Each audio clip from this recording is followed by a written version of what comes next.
말씀 요한복음 21장 4절에서 14절 말씀입니다.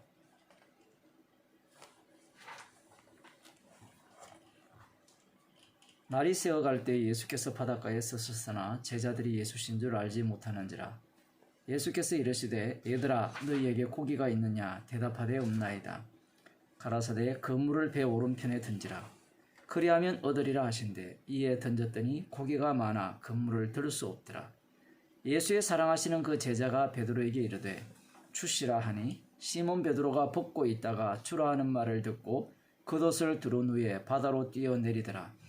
다른 제자들은 육지에서 상거가 불과 한 50간쯤 되므로 작은 배를 타고 고기 든 그물을 끌고 와서 육지에 올라보니 숯불이 있는데 그 위에 생선이 놓였고 떡도 있더라. 예수께서 가라사대 지금 잡은 생선을 좀 가져오라 하신대 시몬 베드로가 올라가서 그물을 육지에 끌어올리니 가득히 찬 큰 고기가 153마리라 이같이 많으나 그물이 찢어지지 아니하였더라. 예수께서 가라사대 와서 조반을 먹으라 하시니 제자들이 주신 줄 알고 고로 당신이 누구냐 감히 묻는 자가 없더라. 예수께서 가셔서 떡을 가져다가 저희에게 주시고 생선도 그와 같이 하시니라. 이것은 예수께서 죽은 자 가운데서 살아나신 후에 세 번째로 제자들에게 나타나신 것이니라. 아멘. 말씀이 특별한 게 있다라기보다는 특별한 것이 이전에 워낙 많아가지고 부활하신 후에 나타난 것이 특별하다 이렇게 보이기는 쉽지는 않습니다. 사람들은 이 본문에서 어떤 부분을 주목하는가 하면 오른편에 그물을 던져라. 오른편에 그물을 던지니 큰 물고기 몇 마리를 잡았다고요? 153마리.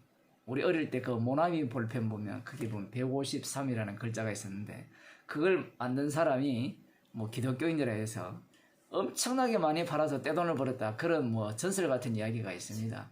하얀색 볼펜 우리 딸 세대는 잘 모르죠. 우리 어른 세대들은 거의 다 아는데 지금 여기에서 사람들이 이 부분에 주목하는 것은 그러면 제자들이 밤새도록 고기를 잡았잖아요. 한 마리도 못 잡았잖아요. 한 마리도 못 잡게 하신 분은 누굽니까? 사람들은 그런 걸 생각을 안 하거든요. 오른편에 그물을 던져라. 그래서 잡았다. 이것만 생각을 해요. 왜냐하면 부활하신 주님이 세 번째 나타났잖아요. 그러면 나타나기 전에는 제자들과 함께 하지 않습니까? 이미 태초부터 계신 말씀이었죠. 모든 만물이 그로 말미암아 지어졌습니다. 그렇다면 모든 만물은 주님의 지시로 움직인 거예요. 물고기들이 그물을 던지는 곳마다 주님이 피하게 하신 거예요. 달리 말하면 제자들이 그물을 던졌죠. 이들이 어보니까 물고기가 어디에 모이는지 어느 때쯤 고기를 잡을 수 있는지 다 예측을 하잖아요. 물론 예측을 하더라도 실패를 하는데 실패하게 하신 분도 주님이시고 거기 가게 하신 분도 주님이세요. 근데 그렇게 주님이 왜 그렇게 하시는지를 모르는 겁니다. 지금 제자들은 부활하신 예수님을 만났고 갈릴리로 돌아왔다 했죠. 왜 돌아왔느냐? 고향이 최고죠. 고향보다 더 좋은 곳이 없잖아요. 엄마 품 같아서. 집으로 돌아오면 편하잖아요. 사람들이. 우리도 코로나로 한 2달, 석 달 저기 한국에 가 있다가 집에 오니까 제가 그랬죠. 한 20년 만에 집 같은 데 왔더라고. 처음으로 그런 느낌이 들었는데 늘 떠나가 있다고 오지만 사람들의 마음은 그런 거예요. 지금 제자들이 고기를 잡으러 간 이유는 간단합니다. 먹고 살기 위해서 갔죠.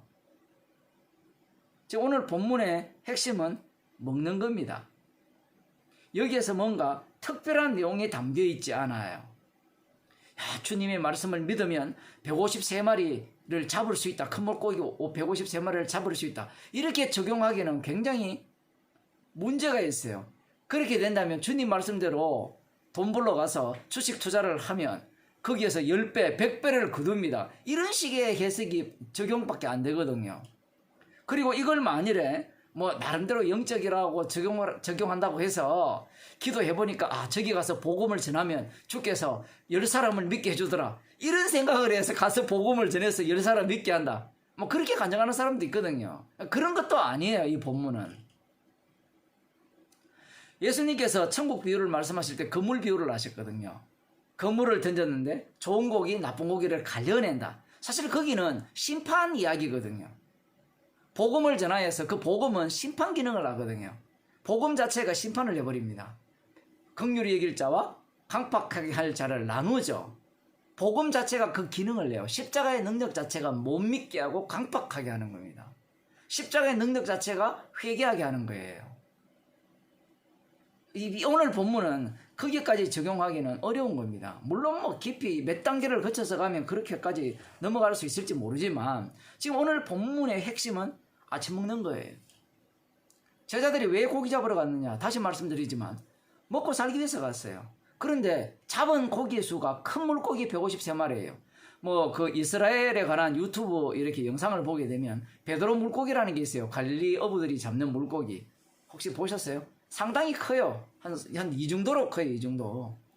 그 큰 물고기 이 정도 150마리면 장정 8명이 몇 마리 먹을 수 있을까요? 지금 여기에서 먹는 문제 그리고 팔아서 생존하는 문제와 다 관련된 내용을 다루고 있는 거예요. 달리 말하면 평소 우리 인간들이 살아가는 모습입니다. 자, 그러기 전에 먼저 결론부터 보게 되면 재밌는 것은 예수님께서 미리 준비를 다 해놓으셨어요. 떡도 준비해 놓으시고 고기도 다 구워놨습니다. 그럴 것 같으면 제자들이 굳이 밤새도록 고기 잡는 일을 하지 않아도 되고 오른편에 던질할 이유도 없잖아요. 그런 생각하지 않습니까? 이 사건은 뭐가 관련되어 있는 거면 이스라엘 백성들이 약속의 땅에 들어가죠. 약속의 땅에 들어가기 전에 이미 그것은 젖과 꿀이 흐르는 땅이라고 이미 확정되었어요. 근데 젖과 꿀이 흐르는 땅인데 그 약속의 땅은 언약이 작동하는 땅이거든요. 6월절 어린 양의 피의 희생을 담지 못하면 그 약속의 땅은 젖과 꿀이 흐르는 땅이 아니라 가시와 엉겅퀴가 나는 땅이 됩니다. 주님이 다 준비를 해놓으셨죠. 그런데 주께서 그 약속의 땅의 그 의미가 어떤 의미인가를 드러내기 위해서 이스라엘 백성을 그 속에 집어넣는 거예요. 집어넣게 되면 그 약속의 땅은 어린 양의 피를 증가하는 땅. 그리고 어린 양의 피를 증가하기 위해서 어린 양의 피에 부합하지 않는 자들은 쫓아내버리죠. 지금 예수님께서 준비를 다 하셨다면 제자들이 굳이 그런 일을 할 필요 없잖아요. 그러면 이걸 우리한테 적용하면 주님이 다 준비해놨으니까 우리 돈 벌 필요 없잖아요. 지금 이 코로나 사태 때문에 경기가 어려워지고 힘들어지고 할 때 뭐 신경 쓸 게 뭐 있습니까? 믿음 좋은 사람들처럼 주님 믿습니다. 아침 준비 다 해놓을 줄 믿습니다. 내일 되면 우릉각시가 찾아와서 아침 식사를 다 한가득 차려놓을 줄로 믿습니다. 이렇게 살면 안 돼요? 오늘 본문을 제가 좀 각색해 볼게요. 어떻게 각색하는 거면 이런 겁니다. 어떤 집이 있어요. 어떤 집에서 이제 돈이 없습니다. 그래서 열심히 이제 남편이 나가서 돈을 벌었어요. 일당을 벌어와요. 벌어오는데 그 아내가 집에서 어쨌든 뭐 옆집에 가서 빌려왔든지 머리카락을 잘라서 팔아서 어떤 돈을 챙겼든지 해가지고 이 저녁을 한 상 차려놨어요. 지금 오늘 본문이 그런 유형이에요. 그러면 사람들이 뭐라고 생각하는가 하면 나는 열심히 노가다해서 돈을 벌어왔고 그래서 소고기 한 근을 사왔다. 그리고 아내는 나름대로 자기가 열심히 저녁을 준비했다. 이렇게 생각을 해요. 분명히 주님은 우리와 동행한다 하셨거든요. 주님이 함께하고 있는데 주님이 빠졌어요.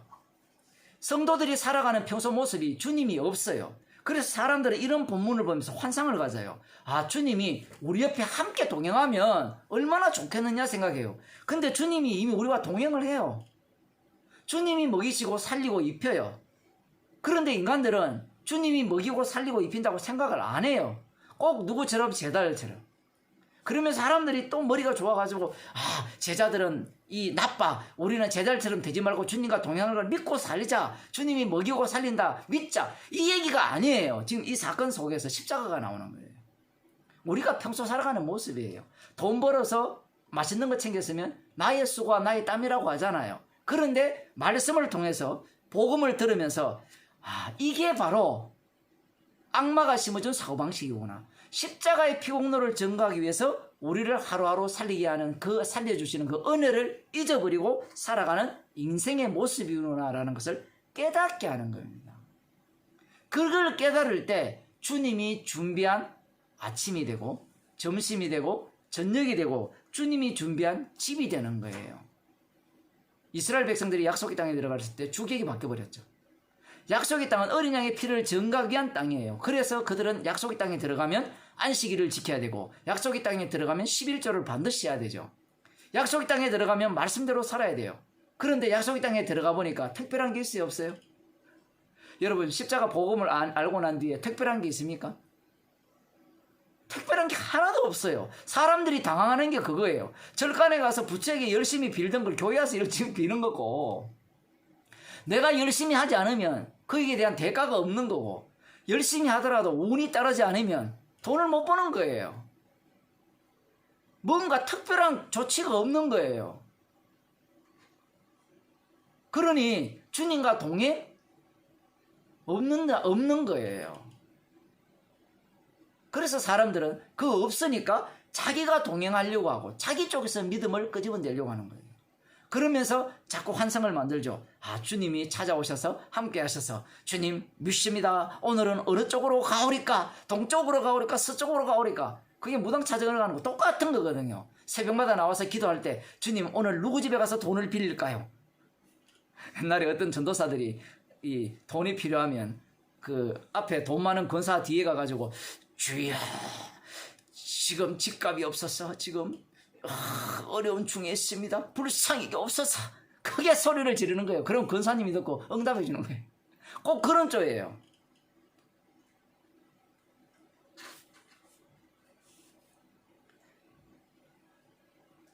주님이 찾아오실 때 감히 묻는 자가 없더라. 지금 표현을 그렇게 하거든요. 알기 때문에. 주님의 동행이라는 것은 그렇게 되어지는 겁니다. 동행을 하니까 이제 나 두려움 없어. 나 괜찮아. 나 먹는 거, 마시는 거, 입는 거 걱정 안 해. 염려 없어. 이런 식이 아니에요. 주님은 죄인을 부르러 왔어요. 그 죄인이 될 때 무엇을 먹을까, 마실까, 입을까를 염려하는 것이 아니라 십자가만 자랑하는 인생이 됩니다. 기도하겠습니다.